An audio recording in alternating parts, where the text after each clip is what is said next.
ఈ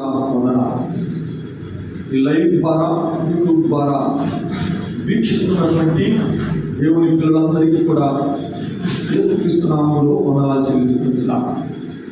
ఈ పునరుత్థాన దినాన దేవుడు మనతో మాట్లాడబోతున్నటువంటి మాట పరమగీతముల గ్రంథము 2వ అధ్యాయం 1వ వచనం. నేను షారోను పొలములో పుష్పము వంటి ధానను. స్తోత్రం చెప్తామా? స్తోత్రం చెప్తామా? ఈ మొదటి వచనాన్ని మనం ధ్యానం చేస్తే, నేను షారోను పొలములో పుష్పము వంటి ధానను. ఈ మాటను చక్కగా గమనించండి. ఈ షారోను అటువంటి పొలము ఇశ్రాయేలు పట్టణంలో, ఆ పట్టణానికి వెలుపల ఉంటుంది ఈ యొక్క షారోను పట్టణం. ఈ షారోను, ఈ పొలము అనేది చాలా అందమైనది. షారోను పొలము చరిత్రలో లెక్కించబడినది. షారోను పొలము సౌందర్యమైనది. ఈ పరమగీతాలను మనం చూస్తే, తండ్రి అయినటువంటి దేవుడు తన సంఘానికి ఒక ప్రేమ లేఖను రాస్తున్నట్టుగా కనపడుతూ ఉంది. స్తోత్రం చెప్తామా? స్తోత్రం చెప్తామా? తండ్రి అయినటువంటి దేవుడు సంఘానికి ప్రేమ లేఖను రాస్తున్నాడు. ఈ షారోను పొలము అనేది చరిత్రలో చాలా గొప్పది, నిలిచిపోయినది. అది చూడదగినటువంటి పొలము. అది ఎంతో ఆకర్షణవంతముగా ఉంటుంది. ఆ పొలమంట సారవంతముగా ఉంటుంది. ఈ పొలముల గురించి ఈ యొక్క పునరుత్థానపు దినాన దేవుడు కొన్ని విషయాలు మనతో మాట్లాడబోతున్నాడు. చూద్దాం. అదే పరిశుద్ధ గ్రంథం నుంచి షారోను యొక్క పొలము, బైబిల్లో కొందరి పొలాల గురించి మనము చూద్దాం. మొదటి పొలము సామెతల గ్రంథము 24వ అధ్యాయము 30వ వాక్యం. సోమరివాణ్ణి నేను దాటి రాగా, తెలివిలేని వాని ద్రాక్ష తోట నేను దాటి రాగా, ఇదిగో దాని ఎందట ముండ్ల తుప్పలు కలిసి ఉండేది, దూలగొండ్లో దాన్ని కప్పి ఉండేను, దాని రాతి గోడ పడి ఉండేది. స్తోత్రం చెప్తామా? స్తోత్రం చెప్తామా? ఇది ఏ పొలం? సోమరివాణి పొలము. షారోనులో ఉన్నటువంటి ఆ పొలము, షారోను అనేటువంటి పిలువబడిన ఆ పొలమంతా చాలా అందమైనది. చరిత్రలో ఉన్నటువంటి లెక్కించదగినటువంటి ఆ పొలము, అది చాలా అందమైనది, సౌందర్యమైనది, సారవంతమైనటువంటి ఆ పొలము. ఆ పొలములో నువ్వు నేను కూడా ఈ పొలాన్ని మన యజమానుడైనటువంటి తండ్రిమైనటువంటి దేవుడంతా ఈ పొలానికి యజమానుడుగా. ఈ పొలంలో ఉన్నటువంటి కొన్ని పొలాల గురించి మనం చూస్తే, ఈ పొలము ఎలా ఉందంట? మరొకసారి చదవండి మాటలు. ఇదిగో దాని అంతటా ముళ్ళ తుప్పలు బలిసి ఉండెను,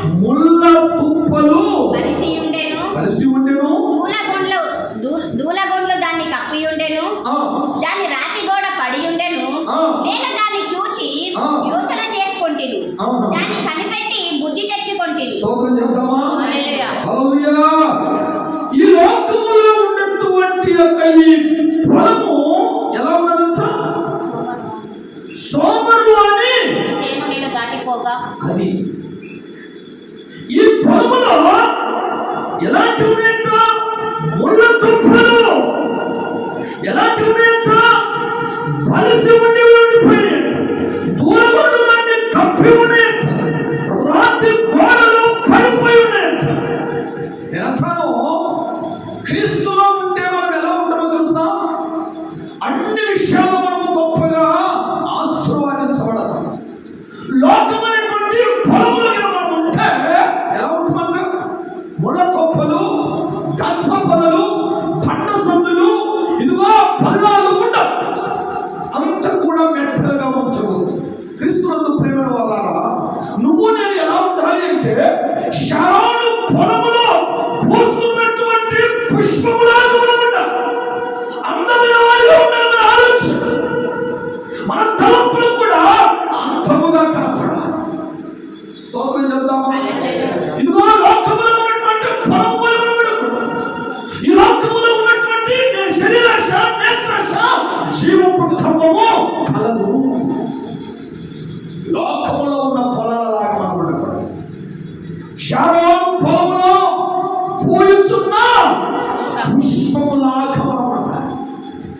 ఉన్నతమైన జీవితాన్ని మనం కలిగి ఉండాలి.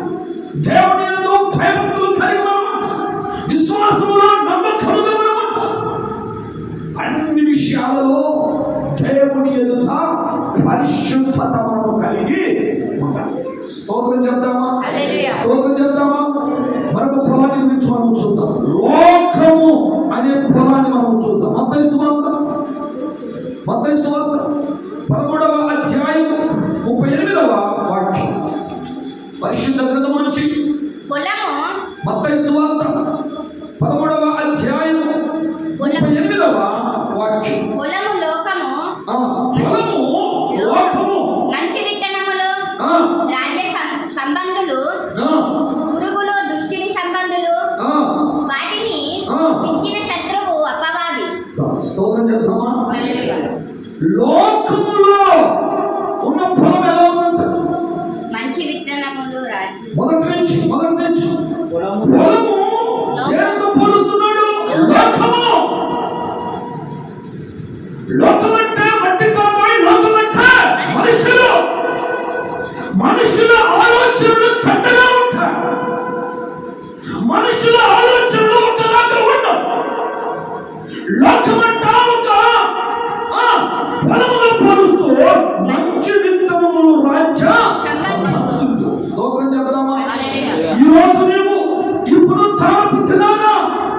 నువ్వు ఒక మంచి విత్తనముగా ఉన్నావా? ఒక మంచి విత్తనముగా ఉంటే మంచి ఫలాలను నువ్వు ఫలిస్తావు. లోకములో ఉన్నటువంటి నువ్వు ఒక విలువైనటువంటి అమూల్యమైనటువంటి ఒక విత్తనముగా ఉండాలి. ఫలాలు ఇచ్చేటువంటి విత్తనముగా ఉండాలి. ఫలాలు ఫలించే ఒక విశ్వాసగా ఉండాలి. ఫలాలు ఫలించే ఒక కుటుంబాలను కట్టుకోవాలి. ఫలాలు ఫలించేటువంటి ఒక ఉన్నతమైన ఉద్యోగాన్ని సంపాదించుకోవాలి.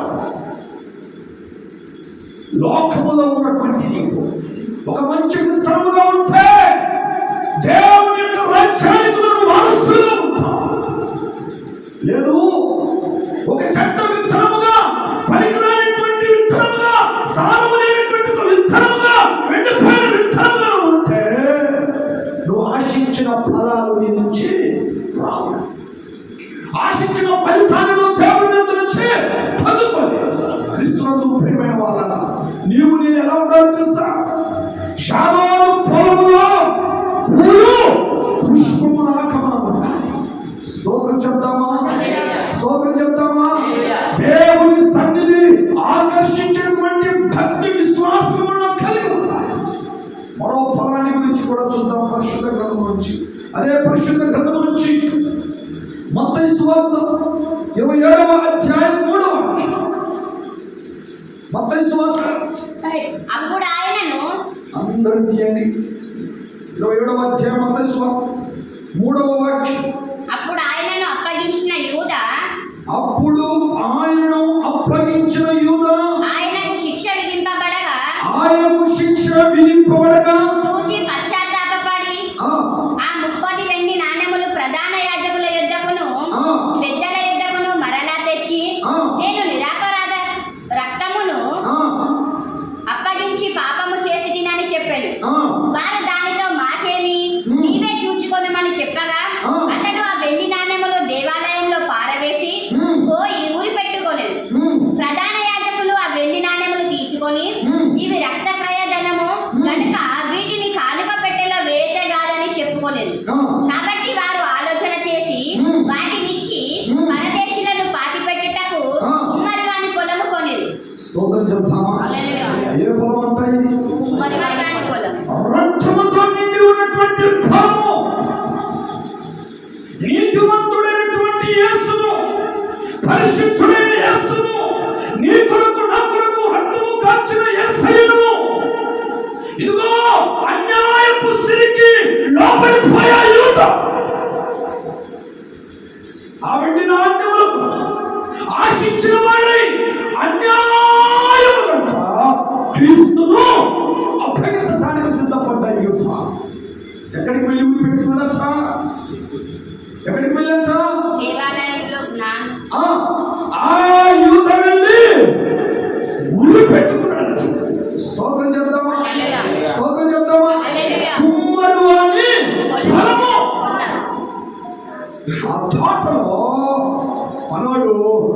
ఇలాగూ తన యొక్క ప్రాణాన్ని తీసుకుంది. దీన్ని బట్టి మనకి ఏమర్థం కావాలంటే, ఇదిగో ఆశలు మనం ఉండకూడదు, అత్యాశలు ఉండకూడదు. ఆశలు ఉండొచ్చేమో కానీ అత్యాశ అది క్రీస్తును మోసము చేసినది కూడా మనం ఉండదు. దేవునికి వ్యతిరేకమైనటువంటి పనులు మనము చేయకూడదు. స్తోత్రం చెప్తామా? స్తోత్రం చెప్తామా? క్రీస్తుకు వ్యతిరేకమైన పనులు మనము చేయకూడదు. యూద క్రీస్తుకు వ్యతిరేకమైన పనులు చేసి ఏమంటే ఎవరైతే తనను ప్రోత్సహించారో వారు కూడా యూదను వదిలేశారు. తనకెట్టనే పెట్టుకోవటం జరిగింది. స్తోత్రం చెప్తామా? స్తోత్రం చెప్తామా? ఇదిగో మనము కూడా అలాంటి యొక్క సహవాసం, అలాంటి ఆలోచన మనము కలిగి ఇశ్రాయేలు పట్టణానికి వెలుపలన్నటువంటి ఆ షారోను పొలములో ఒక పుష్పములాగా మనం ఉండాలి. ఆ తోటకు యజమాని ఎవరంతా దేవుడు. అందులో నువ్వు నేను కూడా ఒక మొక్కలుగా ఉంటున్నా, మనం ఫలించే వారిగా అన్ని విషయాలలో ఘనమైన వారిగా ఉండాలి. దేవుడు వాడుకునేటువంటి ఘనమైన ప్రార్థనగా మనం ఉండాలి. దాని కొరకే ఈ లోకంలో మనము ప్రయాసపడాలి. స్తోత్రం చెప్తామా? స్తోత్రం చెప్తామా? మరో మాటను చూద్దాం. అదే పరిశుద్ధ గ్రంథం నుంచి బోయాజు పొలాన్ని మనం చూద్దాం. రూతు గ్రంథము 2వ అధ్యాయం 8వ వచనం. రూతు గ్రంథము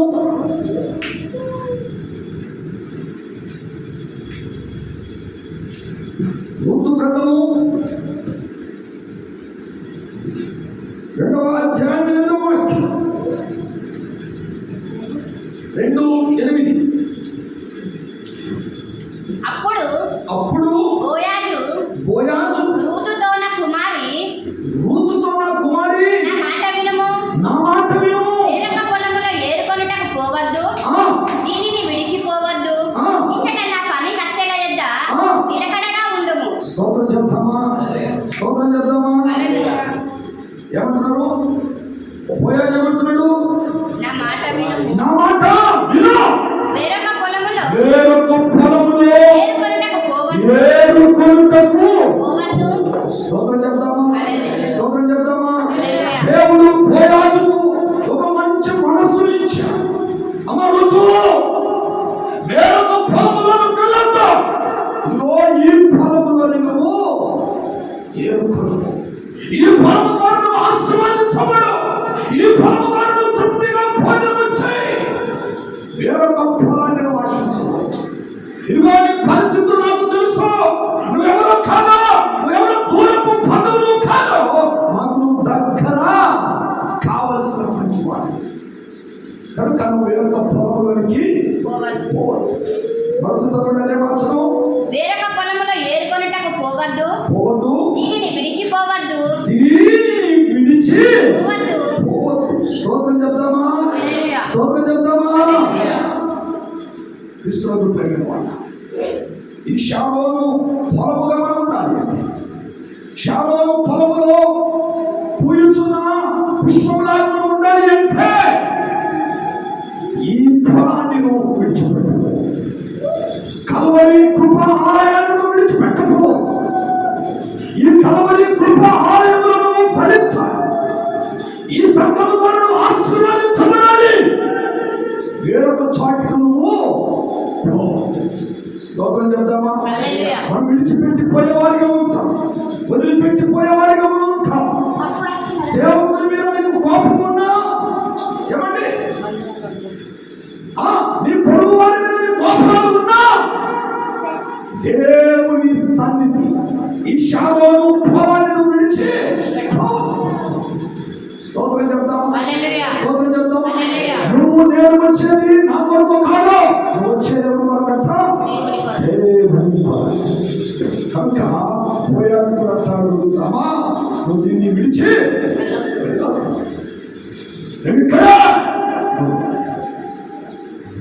ఉండటం వల్ల మనసారా నువ్వు నిమిత్తము పోషించబడినటువంటి ఆహారం కదా ఉండే.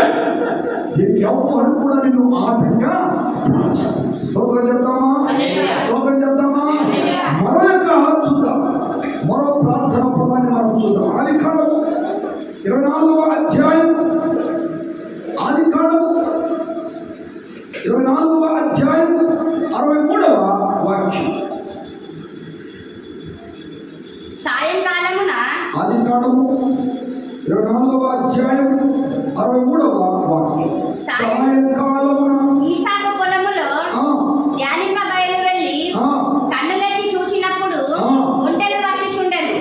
రిబ్కా కన్నులెత్తి ఈసాకును చూచి ఒంటె మీద నుండి దిగి మనలను ఎదుర్కొనుటకు పొలములో నడిపించున్న ఆ మనుషుడెవరని దాసుని అడగగా అతడు ఇతడు నా యజమానుడని చెప్పాడు. స్తోత్రం చెప్తామా, స్తోత్రం చెప్తామా. ఏ పొలమంచా? ఇస్సాకు ఉన్న పొలం.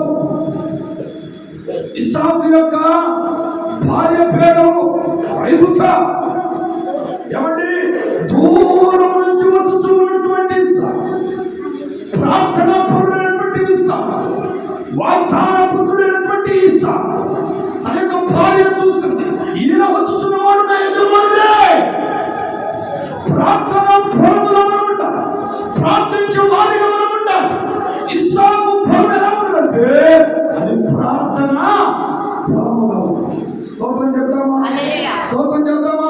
సాయంకాలం అయినప్పుడు అక్కడ ఉన్న రాయబడిన మాట, ఇస్సాకు పొలములో ధ్యానింపు బయలు వెళ్ళి కన్నులెత్తి చూచినప్పుడు ఒంటెలు వచ్చుచుండెను. రిబ్కా కన్నులెత్తి ఇస్సాకును చూచి ఒంటె మీద నుండి దిగి మనల్ని ఎదుర్కొంటకు పొలములో నడుచుచున్న మనుషుడు ఎవరని దాసుని అడుగగా అతడు నా యజమానుడు. స్తోత్రం చెప్తామా. ఆమె ఎంత తగ్గింపు, ఆమె ఎంతనంటే ఆమె ముసుగును వేసుకుంది. మన కుటుంబంలో కూడా భార్యవంతుల మధ్య ప్రేమగా కనపడాలి.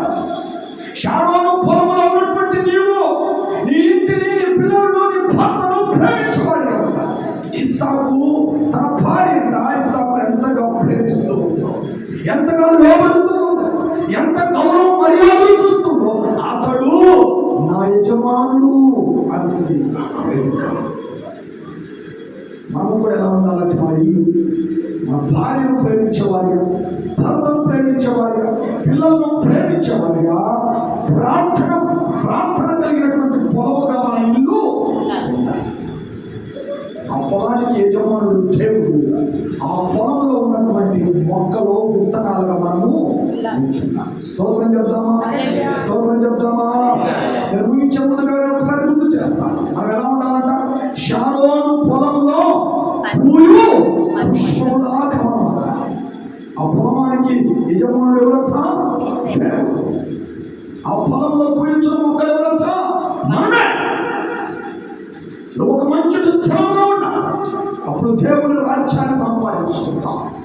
ఇదిగో లోకంలో ఉన్నటువంటి ఇదిగో పనికిరాని మొక్కలు, పుష్పించని మొక్కలు, ఫలాలు మొక్కలు, ముళ్ళ తుప్పలుగా మనము ఉండదు. స్తోత్రం చెప్తామా, స్తోత్రం చెప్తామా. సోమరు అని పొలములాగా మనం ఉండకూడదు.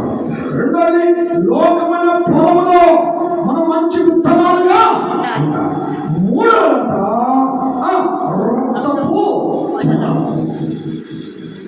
మరొక పొలం కూడా ఉందండి. ఆ పొలంలో ఎవరు తనంటే చూద్దాం. రాజుల మొదటి గ్రంథము 21వ అధ్యాయం. రాజుల మొదటి గ్రంథము 21వ అధ్యాయం 1 నుంచి 16 వచనాలు మనం చదివితే, మనష్షే రాజుల మొదటి గ్రంథము 21వ అధ్యాయం 1 నుంచి. ఈ సంగతులైన తరువాత ఇశ్రాయేలులో షౌలు రాజైన ఆహాబు నగరును ఆనుకొని ఇశ్రాయేలు వాడైన నాబోతునకు ఒక ద్రాక్ష తోట కలిగి ఉండగా, ఆహాబు నాబోతును పిలిచి, నీ ద్రాక్ష తోట నా నగరును ఆనుకొని ఉన్నది కనుక అది నాకు పూల తోట కిమ్మని దాన్ని ప్రతిగా దానికంటే మంచి ద్రాక్ష తోట నీకు. ఒక సందర్భంలో ఈ తోట గురించి నేను మాట్లాడాను. ఒక రాజంతా ఒక పేదవాని యొక్క తోటను ఆశించాడు.